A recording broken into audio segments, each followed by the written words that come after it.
Bladesmiths, welcome to the forge. I'm sure that before you came to this forge, you practiced making a signature blade in your signature style, but that's not what we're going to be doing today. On your anvils in front of you is a piece of W1 steel. Your first round challenge is to use that steel to forge the kind of knife Jason Knight is known for. The famous kukri. Good luck, bladesmiths. Your 3-hour forge time starts now. You got a piece of metal the size of a soup can. It takes an awful long time for the heat to travel from the outside to the inside. I think this has been the biggest billet of steel we've given any of our contestants. I think some of my strengths coming into the forge are what I know about metallurgy. Metal is something I think about, I work out in my sleep. My wife says that I have an unnatural relationship with metal. Larry is the first one of our smiths to actually take steel over to a machine. It just doesn't seem like it's hot enough. I wouldn't forge that temperature. Everything goes faster when you have enough heat. Trying to get a large block of a tool steel up to heat to be able to move that into a billet is a challenge. So the first thing I want to do is draw this material out so I can start to get my profile worked out. Look at the difference between Brock's steel and Larry's steel over here. Cold gray lump versus bright orange brilliance. I'm working with this thing, and it's ugly. But until I have more heat out of this forge, I can't make the steel do what I want. So I put some more fire brick on top of the forge, trying to insulate the forge to keep my heat in. Never made a kukri, but making a kukri out of a soup can, that's a whole nother ball of wax. I need another 3/4 inches in the belly of my blade to reach the minimum, so I've got to stretch it out quite a bit. Banga, banga, banga, banga, banga, banga. You can swing a hammer, no doubt. I need to get this to the right parameters so I don't get eliminated for something foolish. You know what? Brock's blade actually looks like a kukri. That's because he's got the elven boots of knife making. Gosh, I know, man. I gotta get those. I think I need to work it just a little bit more and I'll be done. Man, that looks great. I've got the belly of the blade pulled out, so I should be safe on the parameters. I'm coming up on my quench, and I've never worked with W1, so I'm really starting to get psyched out on how I need to deal with this. No, don't do it. Oh, what are you doing? All right. Brock just did an edge quench. In the water. It's pretty ballsy. I hear a nice tink sound, which is not good. I'm starting to panic. It's cracked. All I can do at this point is clean it up some and hope it's enough. This could be it. I hope Brock saves the princess in this episode. There we go. Paige is in the quench. Oh, man, that thing was great red. That was a hot Holy quench. smokes. We got a quench over there with Larry.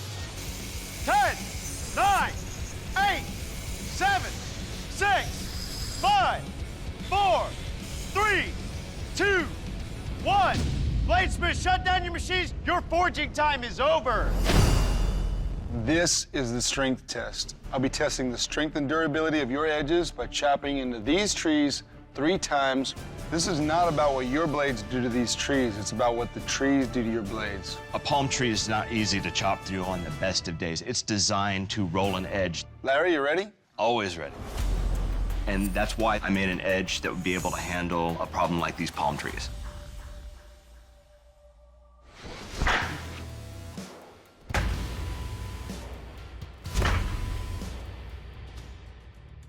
Very difficult to hold on to this knife. I just don't have good leverage. There is no edge damage. Oh, wait a minute. There is edge damage right there. It doesn't surprise me. You still have essentially a flat bar of steel and the edge is only right here. That's a little shocking to me. But all I can do is give it to the gods and see what happens. All right, Brock, you ready? Yeah. I'm pretty sure that I got all the cracks out, but if I didn't, it could be a fatal flaw in this testing.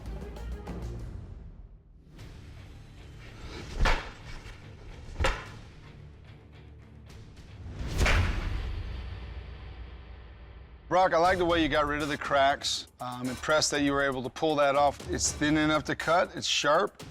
We didn't get any edge deformation here. Well done. Paige, you ready? Kind of gotta be.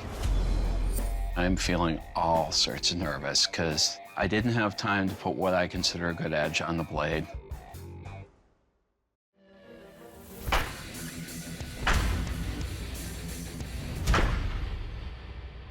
Well, Paige, your handle is comfortable, but it's a little round here. It makes it a little more difficult to control. However, your blade cut deeply into the wood and your edge has no damage to it.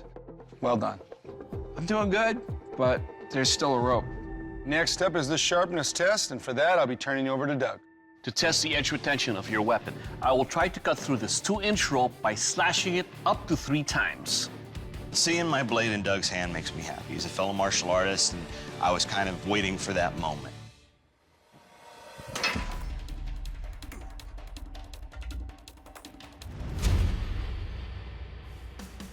Hua! Hell yeah. You definitely have a beast here, making it even harder to control in the recovery. Power without control is useless, but your blade will cut. Thank you.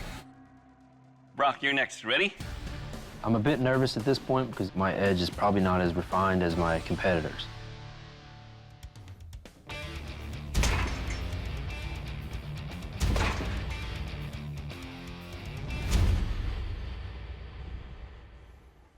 Brock, what I like about the feel of your handle is that it's easy to index and know where exactly the cutting edge is. Remember, it's not about cutting all the way through the rope, but it's also about the edge retention of your weapon. It's not very refined, but overall it's got a good feel to it. Your blade will cut. Paige, your turn. You ready? Yes, sir.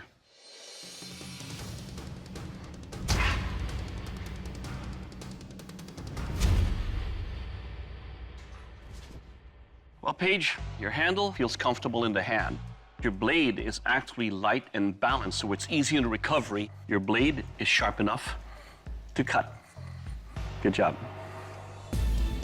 Bladesmiths, it's time for one of you to leave the forge.